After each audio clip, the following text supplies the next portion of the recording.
굿모닝 배달가족 여러분, 2월 22일 투투투의 월요일입니다. 벌써 2월의 마지막 주간이네요. 오늘도 어제 받은 주일 말씀 형제 사랑하기를 계속하는 은혜와 결단으로 승리하는 날 되시기를 바랍니다. 아침 영상팀에서 주최하는 봄과 관련된 사진이나 영상들이 계속해서 보내주시고 있다고 들었습니다.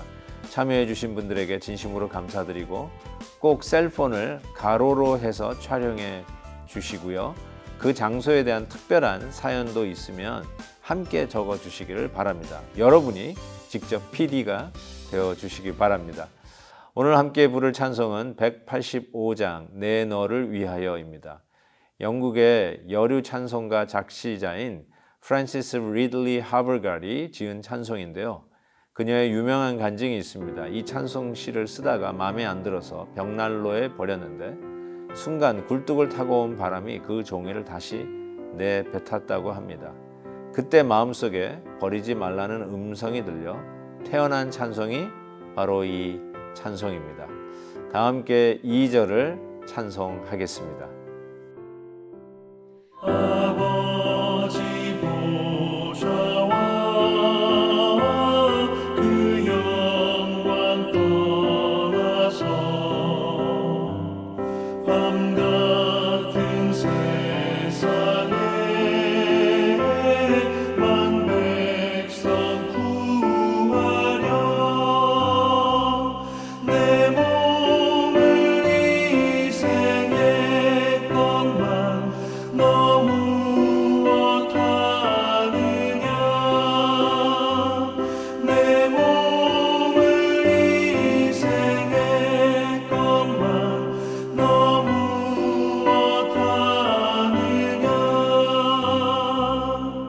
아멘. 오늘 묵상할 말씀은 누가복음 17장 11절에서 19절 말씀입니다.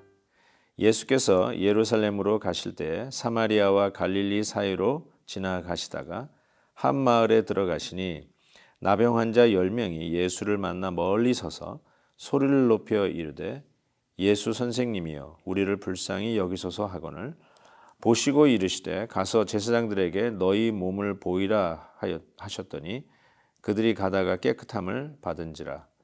그 중에 한 사람이 자기가 나은 것을 보고 큰 소리로 하나님께 영광을 돌리며 돌아와 예수의 발 아래 엎드려 감사하니 그는 사마리아 사람이라. 예수께서 대답하여 이르시되 10사람이 다 깨끗함을 받지 아니하였느냐? 그 9은 어디 있느냐? 이 이방인 외에는 하나님께 영광을 돌리러 돌아온 자가 없느냐 하시고 그에게 이르시되 일어나 가라 내 믿음이 너를 구원하였느니라 하시더라. 아멘. 저는 오늘 이 본문 말씀이 예수 믿기 전과 예수 믿은 후에 그 모습을 아주 잘 대조한 말씀이라고 생각합니다. 예수 믿기 전의 모습을 성경에서는 종종 나병 환자와 비유하면서 설명하고 있습니다. 나병 환자.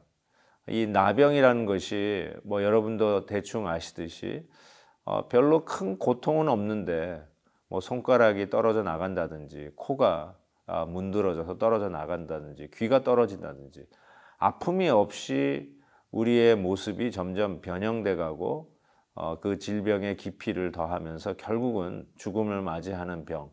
이 나병을 통해서 실은 우리 안에 있는 이 영적인 질병, 죄가 이와 같다라고 설명하곤 합니다.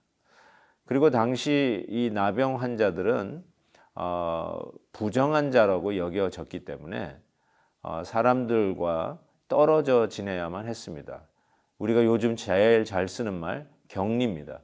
격리되어서 지냈던 자들이 나병 환자입니다. 그래서 혹이라도 사람이 가까이 올까 봐 자기가 나병 환자임을 외치면서 다녔죠.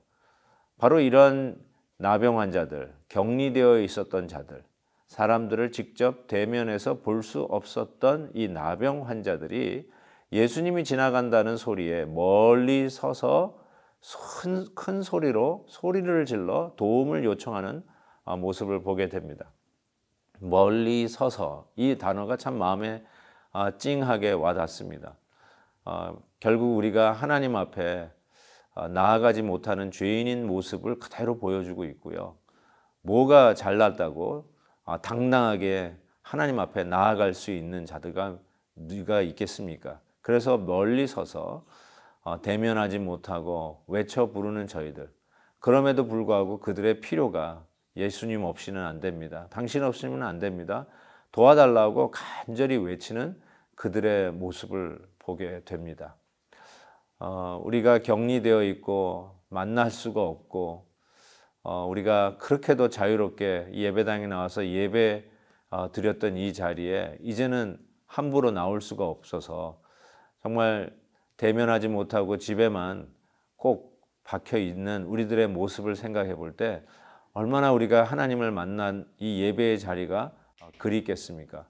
정확하게 이 나병 환자가 우리들의 현재의 모습을 대변해 주고 있는 것은 아닌가 싶습니다.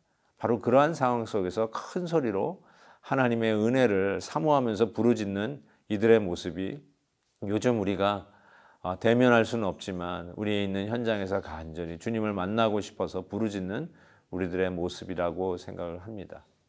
근데 이 나병 환자가 이제 고침을 받았는데 제사장에 가가지고 자기의 몸을 보이는 이런 당시의 의식적인 예법에 따라서, 그래서 제사장이 너는 이제 깨끗하다 그랬을 때 다시 그 공동체로 사회로 돌아오는 바로 그러한 일들을 하는데, 아니 그 중에 한 사람이, 한 나병 환자가 자기가 온전히 나은 것을 깨닫게 되면서 돌아와, 여기에도 또 포인트가 있습니다. 돌아와 감사를 하는 것을 보고 하나님 앞에 영광을 올려드리게 됩니다. 그때 주님께서 하셨던 말씀이죠.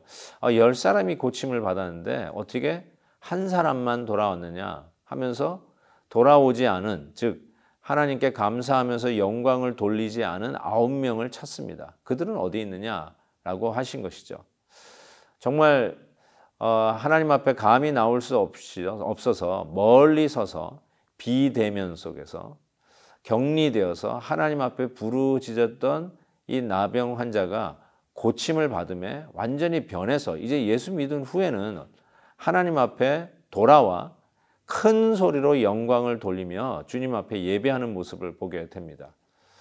바로 이것이 예수 믿기 전과 후의 차이가 아니겠습니까? 자기에게 이런 은혜 받고 하나님 앞에 감사를 드려야 할 일이 이미 일어났는데도 불구하고 감사하지 않은 9명은 어디 있느냐라고 예수님께서 의미심장하게 그를 찾은 후에, 그런 후에 오늘 주신 말씀, 감사하는 이 나병 환자를 향해서 주님이 하셨던 말씀이 무엇입니까? 일어나 가라, 내 믿음이 너를 구원하였느니라.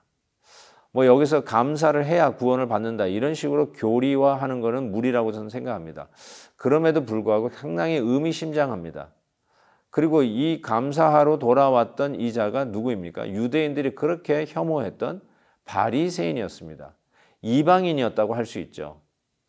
즉 하나님을 우러러보지도 못하고, 아니 감히 하나님을 섬길 수 없었던 이방인들, 어쩌면 하나님 예배하는 것이 금지되었던 이방인, 사마리아인은 오히려 하나님 앞에 와서 큰 소리로 영광을 돌리며 예배를 드리는데, 소위 하나님을 잘 믿는다고 하는 유대인들, 그들은 어디 갔느냐라고 하는 것이죠. 정말로 오늘 이 말씀 속에서 우리가 하나님을 믿는다 하면서도 큰 소리로 하나님 앞에 나와 감사 한번 하지 못하고 내가 받은 은혜를 큰 소리로 한번 외치면서 전해보지 못하는 자가 있다면 과연 그가 구원받은 자의 모습, 예수를 나의 주 나의 하나님으로 내 마음에 모셔드린 자의 모습이겠느냐라고 하는 큰 질문을 던질 수밖에 없는 것이죠. 오히려 우리가 멸시하고 저 사람이 예수 믿는 사람인가, 저 사람 같은 사람은 예수 믿으면 안 돼라고 우리가 혹이라도 마음에 정죄하고 있던 자들은 오히려 우리가 하지 못하는 모습, 큰 소리로 하나님의 은혜를 감사하면서 나타내고 있는 그들보다 못하지 않는가라는 생각을 해보게 됩니다. 사랑하는 성도 여러분, 오늘 새 한 주간 첫날을 시작하면서 우리 안에 하나님을 향해서 큰 소리로 감사하는 목소리가 있어야 되겠다. 담대하게 주님의 이름을 외치며 내가 받은 은혜를 전하는 모습이 우리에게 있어야 되겠다라는 생각을 해보게 됩니다. 사랑하는 성도 여러분, 이 은혜가 넘쳐서 우리 주위의 많은 사람들에게 우리 주님의 영광을 높이 드러내는 귀한 날 되시기를 주의 이름으로 축복합니다.